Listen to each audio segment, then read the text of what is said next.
Hi, my name is Vincent Bryant. I'm going to be doing my presentation on effective classroom management. A little bit about myself. I'm a health and physical education teacher for Norfolk Public Schools. I've been teaching for approximately 14 years. I've taught at all levels of education, middle school, high school. This is my second year teaching at the high school level. I teach ninth grade health and phys ed along with 10th grade driver's education, and I also teach 11th grade weightlifting class. But we're going to spend time talking about effective classroom management.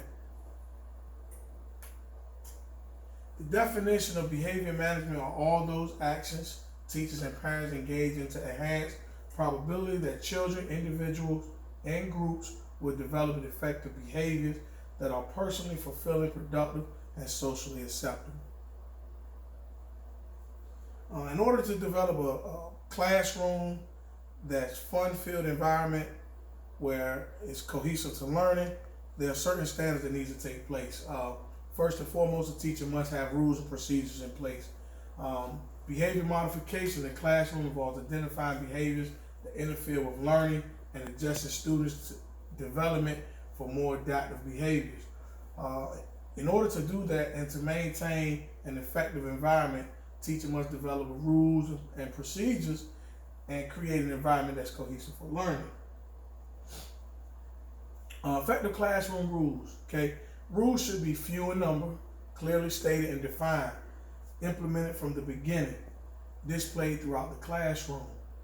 Few in number is because students tend to forget a lot of rules. When you have a ton of rules in the classroom, no rules are really mastered or learned or remembered, making it difficult for students to follow those rules. Clearly stated and defined. There should be the rules should be clearly stated and easy to understand.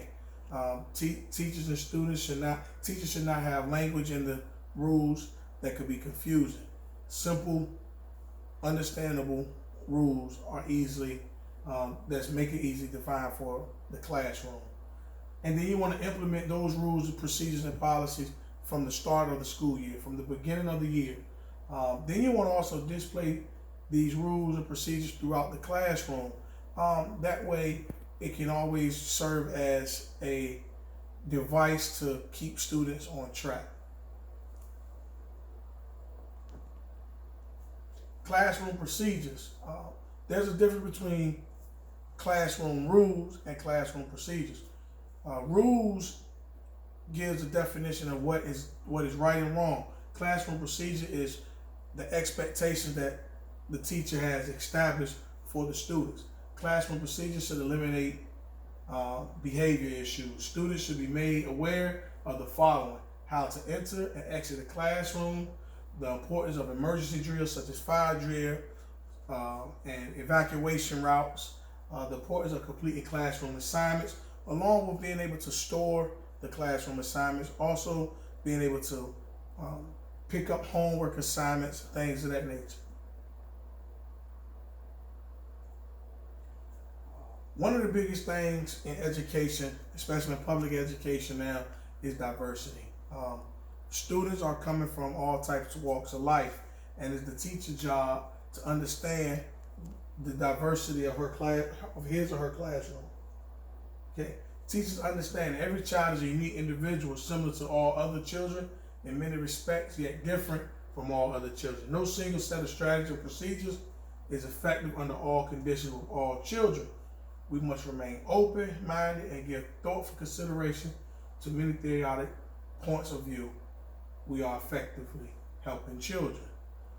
That's very important, that teachers got to understand that there are various types of learners. There's no one way to learn information, so a teacher got to be able to adapt and make do and make changes in the lesson, things of that nature, to fit the needs of all children. The rights of children, normalization, being fair and being respectful. Normalization is those with disabilities are allowed to obtain anything that's close to the norm.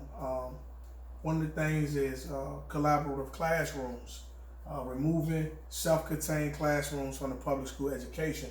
allowing students with disabilities to enter the classrooms of their peers that may not have any disability. And fairness, due process, that is very, very important when it comes to disciplining and reprimanding students. Each student is given the opportunity of due process. Due process is observed, fair hearing, representation by counsel, appeal, and advisor of decisions. The one is respect. You want to respect one's right to be treated as a human being and not as an animal or just a statistical number. One of the ways to develop a classroom that's fulfilling is holding students accountable. Accountability is very important. Accountability, students need to have a sense of ownership. Students must be able to relate the content to real life situations. Have students discuss the relevance and importance of teaching and learning. Create a cooperative student learning environment. Cooperative student learning environment is where the students is the main source of education, meaning they are providing or teaching one another, whereas the teachers serve as more of an assistance to the students. Teachers must serve as a facilitator of information. No more lecture style teaching. Have the students set the consequences for not following the rules. If you allow the students to set the consequences for the rules that was established at the start of the school year, students are more accessible or more acceptable to following the rules and being willing to accept whatever consequence that's passed down from breaking the rules, considering they are the ones who set the consequences. Relationship building. Relationship building is very important in anything we do in life, especially when it comes to children. Relationship building is a very, very essential part of development and children growth. Relationship increases the level of learning. Students often do not want to disappoint, so they have a positive relationship with their teachers. Is a good teacher-student relationship. Teachers and students have a common goal. Students tend to work harder to maximize their potential. Students feel teachers truly care. Standardized testing scores are higher when relationships are built. Stakeholders. Education is not solely the responsibility of the student and the teacher. Everyone has a part in educating our youth, and it is the teacher and the school system responsibility to include all parties to the student's academic success. And those parties are the students, the teachers, the administration, parents, and the community leaders. Everyone has a responsibility to uphold and for students to be successful. Once you have established a rules and procedure and classroom management, you want to always be reflective. You want to always ask the tough questions, be receptive to change, because what you think may be working is not always going to work. So you got to be willing to change. Collaborate with other teachers for new ideas. Do not hesitate to seek advice if you're struggling with classroom management. Schools seek outside help. Okay, it's important that schools reach out to community leaders and different school districts that may have a hold on classroom management.